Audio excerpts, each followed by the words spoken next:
And so I'll say, we have our 4 R's. Relevancy. We're going to create conversation that matters with each other. We're not going to just throw up our business card and ignore what's actually happening in the room. Reach. Great people come from great people, and we're so appreciative of those introductions. Reciprocity. So, I encourage people, ask. What is your ask? What do you need? You're not in business if you don't have an ask, but have your give at the ready. And then finally, respect. And I'm so honored and proud of the fact that we have a principle called respect, because I truly believe this is why we have so much true diversity and true inclusivity. Welcome to Season 5 of the podcast, Manage Self, Lead Others with host Nina Sunday. This season, we go deeper into innovation, creativity, AI, and the invisible patterns shaping workplace culture. The future of leadership starts with the questions we ask. Join us to explore how to lead with emotional intelligence to elevate team culture and stay future ready. Tricia Benn is CEO of the C-Suite Network, an invitation-only membership organisation for CEOs, founders and investors. I'm a Thought Council member of the C-Suite Network, and as an executive within both organisations, Tricia Benn's mission is to build a platform and community that accelerates the success of C-level executives. Tricia is leader in creating executive community of collaboration based on integrity, transparency, and measuring success beyond the numbers alone. This approach has driven her more than 20-year track record of the industry disruption in building new businesses, revenue streams, and delivering double-digit and more year-over-year growth. In addition to sitting on multiple businesses, associations, and not-for-profit boards, Tricia Benn served as a senior executive for 3 enterprise-level organisations. Well, welcome, my dear friend, Tricia Benn from C-Suite Network. Thank you so much, Nina. I am so thrilled to be here. And you've been, episode 22 in my early days of this podcast, we had a conversation about co-elevation. You were CEO then, and with Geoffrey Hayzlett as the chair. So you've had a few years under your belt now. And do you find, as a woman-led business now, that there's any difference to running a business, or is there unconscious bias that you have to encounter sometimes? So when we announced me as the CEO, Geoffrey said, listen, she's been doing the job for years. It's about time we make the announcement of it. So for me, there was nothing new in it. It's just making the announcement. What was tremendous was people's reaction. Women and men saying, this is incredible. And Right. so, so excited about having a woman CEO of a full media network and the whole community and platform that we've created in C-Suite. And so that was something that was really inspiring and humbling, and certainly added to my sense of the mission that we're delivering against, and seeing our leaders succeed, accelerated through their success. What I find, I'm wondering if you find the same thing. When I have a conversation with an expert, it could be constructive conversations, it could be psychological safety, it could be innovation, creativity. I find that we are actually mutually coaching each other, because I don't pick a topic that I know nothing about. Yeah. And so we have a conversation at the level, I would say humbly, at peer level, right? Mm-hmm. And so that they get ideas from me, I get ideas from them. So I'm just wondering if you're interviewing people in the C-suite. It's called C-suite success. Are you picking up good ideas yourself, and do they pick up good ideas from you? I believe so. And again, humbly, as you said perfectly, Nina. Absolutely. I'll never forget. I think it was my second interview, I believe, or third. And I'm up to, I think we're recording in the 90s now in terms of episodes. So I think it was the second or third interview. I interviewed Elliot Marshall. He owns the most number of privately owned martial arts studios. And he looks like The Rock, just a younger version, beautiful, perfectly defined man. Right. He's still fighting, I think sparring for fun is probably the way he would put it. But I ask these questions about real success, not the toys and the things and but real success. And for me, um, there are many aspects of that. One of them is forever learning. The I'm always going to be learning until the day I die. I'll be learning. You're the same way, Nina. You can't help it. It's just it's in you, and that sense of success, that sense of wisdom. That's a big part of it, being open, not having, I must know all the answers, etc. That kind of positioning. And I said to him, so what are you learning now that you're excited about? And he, without taking a breath, he said, I'm learning how to be a 16-year-old girl. I mean, my jaw dropped to the table. Well, This isn't that he's got a 16-year-old daughter, perhaps? 16-year-old fighter that he's training. And he Oh, said, Tricia, I cannot train her to be the fighter I was. I yeah. have to learn who she is and help her be the best fighter she can be. Oh, yes. Isn't that The wise? champion fighter she is. What a lesson is that? That's everything that is wrong with hiring in business when you're looking for people who look like you, talk like you, think like you, and you end up with tunnel vision. Tunnel vision. Exactly. Yeah. And I mean, drop the mic. Not only do I believe what he said, but he gave me this perfect metaphor to help people see how beautiful that is, how important that is, how incredible that investment in understanding somebody else and raising them to the champion status of whatever it is they're doing, whether that's sport or business or art, it doesn't matter. It's bringing out excellence in someone else and appreciating what makes them different. And so what I'm hearing is with that guest and with yourself is that ego we need an ego to want to achieve, but we don't need the ego that is destructive, that kind of wants to, well, there's achieve for the sake of achievement and others can win too, or there's Yes. win-lose. And Yes. sometimes people's ego puts them on a path of win-lose. I can only win if others lose. So have Hmm. how do you make that distinction as either amongst guests or even among members? Because you have a very hundreds of members in a Hmm. global organization, so you have to walk this path of monitoring. Are people actually collaborating, connecting in an ego-less, contributive, generous sort of way? I mean, that's the ideal.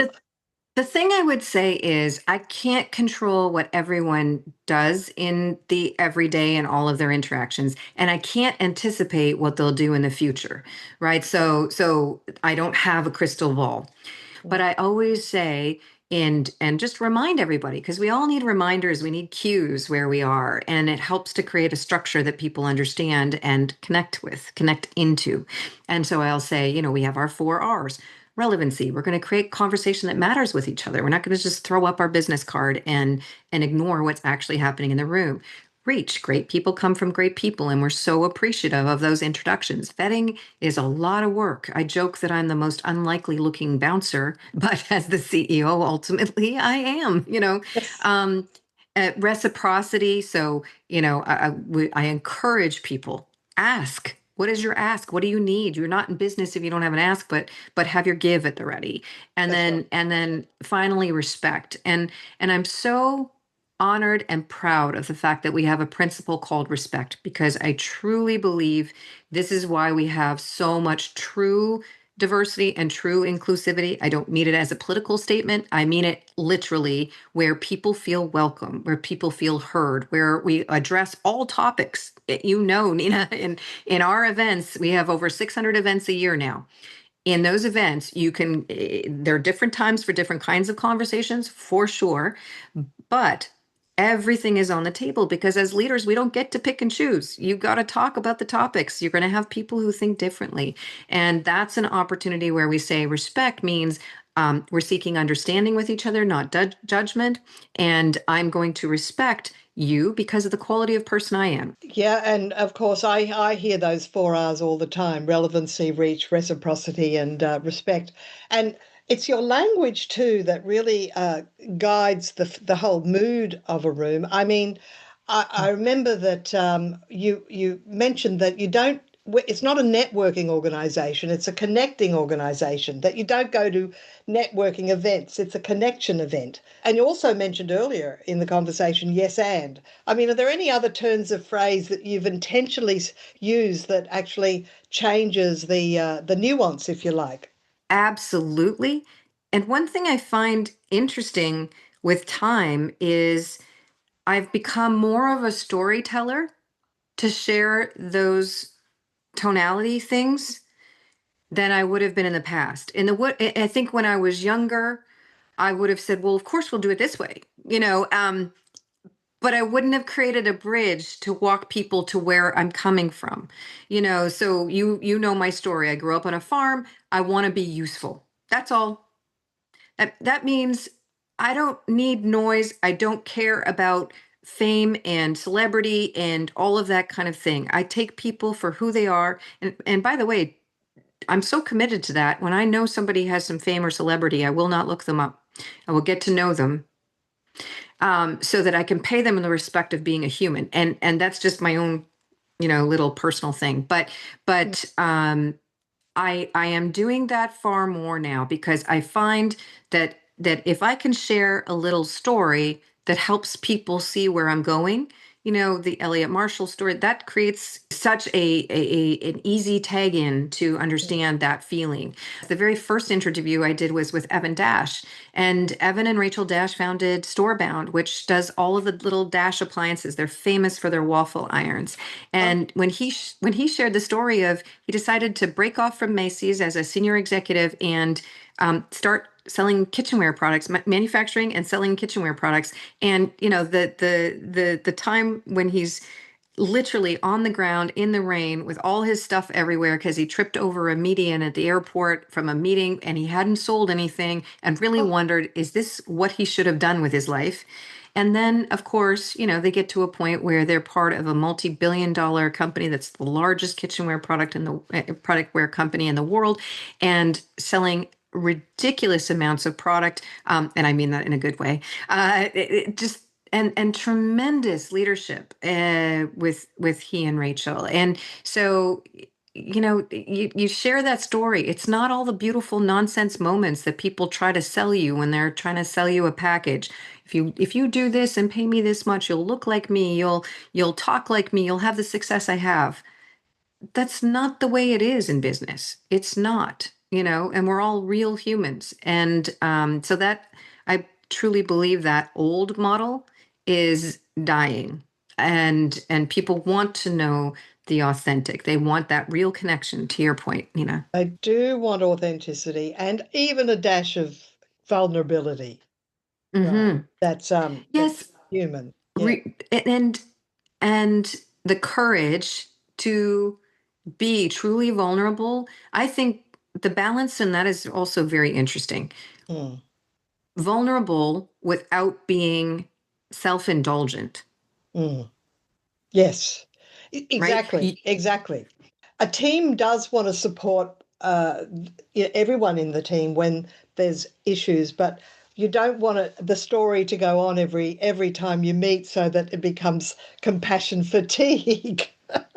Where Right. I've Or been in or that that sort situation of, in the past. Yeah. yeah, or that sort of oversharing that's really just a trauma that hasn't been worked through. Yeah, true.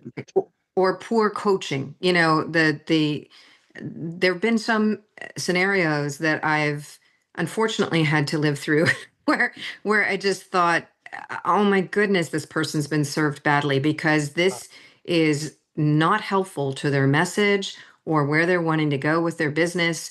And maybe it was useful to them, but that's where it's self-indulgent. To your point, you get on the stage, and Nina, my goodness, your experience in speaking and the whole speaking industry is extraordinary. But when you take that stage, you're serving. Yeah. That's I actually how we uh, started this actually do conversation. the first of the 12 steps, which is I hand it over to a higher power. And then Mm-hmm. I just trust that if a little story pops into my head, if it's only a 1 minute story, I usually tell it. And then afterwards I go, oh, well, there's another story I can use.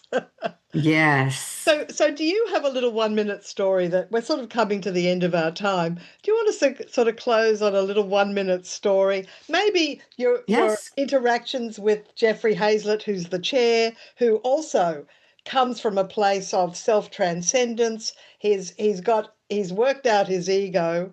I mean, he's a person that I ultimately admire as well, who Mhm. founded this, but was able to hand over the reins to you as the CEO. So I will share a fun story with you. So Jeffrey, I'm very proud and honored to call him my business partner. And I've worked with Jeffrey for many years. And just to give some context, my father was a jockey. My mom is equally petite, so I never made 5'5". I'm a giant in my family, but I never made 5'5". And Jeffrey, of course, is 6'3", let's say, and takes up the space of a 7-foot man. I mean, he's just larger than life and incredible, right? Speaker Hall of Fame and all of these things. Celebrity, CMO, tons of accolades. And I'll never forget very early on, and maybe we hadn't announced me as CEO yet, but I was leading in C-suite, and he was doing an interview, or sorry, no, this is what it was. We had a person in our membership who had asked us to come and speak at his event. And so for my interview, he had not interviewed Jeff yet, but I knew he was a very, very nervous interviewer, very Oh, nervous. His anxiety level was super high, and it was early on in the days of the, people getting used to these virtual conferences and stuff like yes, that. yes. And he had a full script and he was following it. I mean, Oh, to every every letter was exactly the same as the questions he'd forwarded me. So I knew he was very, very nervous. Interview in early stage for him. And all of a sudden he went off script. And I knew in his body language and his voice, I would have known if I was in a dark room just listening to his voice, because it started to quaver. And he uh-huh. said, Geoffrey Hayzlett is your business partner. Do you ever go toe to toe with Jeffrey? And I'd never been asked that question before. And it was so funny. And I took a breath and I said, I absolutely have. And do you think he'd expect anything different? And so I'll share that story, Nina, with the love, appreciation, and respect that people that you are challenged by, people who challenge you in ways that allow you to step up and step into the best you have to be able to deliver, are everything in terms of where we're able to move to and furthering our mission and delivering against what we want to be able to do. I've got one final question before we say goodbye. Um, Managing a team where they're all in, not there's a little office in Sioux Falls, but you've got little offices elsewhere, Dallas, I believe. But how do you manage a mostly remote team? Is that right? And you're remote, you're We in Pittsburgh. all remote. And this is something that I find almost puzzling in the way that people act about remote teams. To Right. me, this is as real as being in person. Now, there are times when I would really love to be in person. Yes, And so that personal connection, physically, um, if I never had it, I would really miss it. And Nina, you and I are a perfect example. You and I had not actually physically met in person, but we'd known each other for years and years, and love and admiration is probably an understatement. And when we got to be together in person, it just reinforces, but it doesn't make it more or less when we get to be together virtually. exactly. So Yeah. So I think, when you have a mission that's critically important and people understand why it's important, what they're delivering, what success looks like, and also that you're appreciating what they're bringing to the team for that delivery, for that to be able to be successful and how they succeed in delivering that. To me, it's incredible. And when we in C-Suite Network, when we had COVID happen, everybody on the team was working more hours and flexing around so much. I mean, we went from 120 events a year to over In-person 600. events. Yes. Yep. And we have less full-time staff than we did then. Oh, wow. Yes.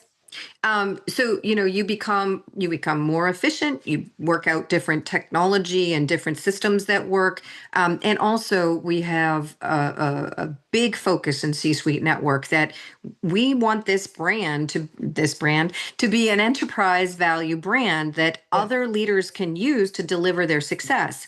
So when you think about the financial model, it's very disruptive to Mm. create a success and profitability that wouldn't be possible with the traditional model of an enterprise value brand where you have to spend billions on marketing. And of course, that black swan event of COVID meant that many enterprises, mine included, had to Mhm. transform in ultimately in ways that are far beneficial. And I embrace the fact that without COVID, I wouldn't be in this connection with C-Suite Network, even though I'd met Geoffrey Hayzlett at events at the National Speakers Association in 2018, Mhm. 2019. And I would have liked to have gone to an in-person event, but, to come from Australia is impossible. But now Yes. I'm attending once or twice a week. It's fantastic. And I get the inspiration from the best of the best. So, and I Thank you. appreciate you, Tricia, for being captain at the helm, putting the ship in a course for success, and anybody that attends, that is invited to attend, uh, uh, yes, just sees the benefit of being connected to these wonderful human beings. That's great. Thank you so much for your time today, Tricia. Thank you, Nina. I always love our conversations, so I'll look forward to the next one.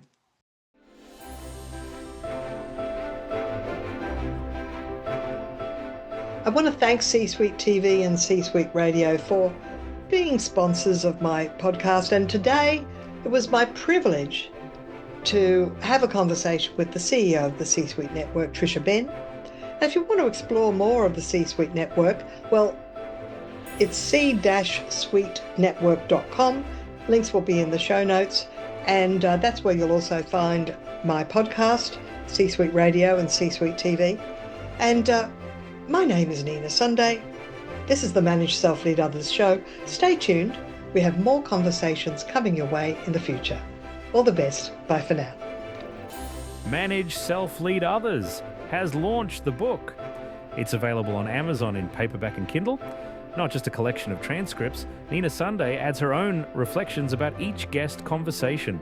Plus, you might like to join Nina on her Substack channel, ninasunday.substack.com, for candid, behind-the-scenes conversations with two sharp AI hosts who riff, question, and bounce around ideas sparked by the published podcast episode. And if you're looking for a conference speaker or workshop facilitator who can up-level your team in Australia or around the world, visit brainpowertraining.com.au or ninasunday.com. Until you tune in next time.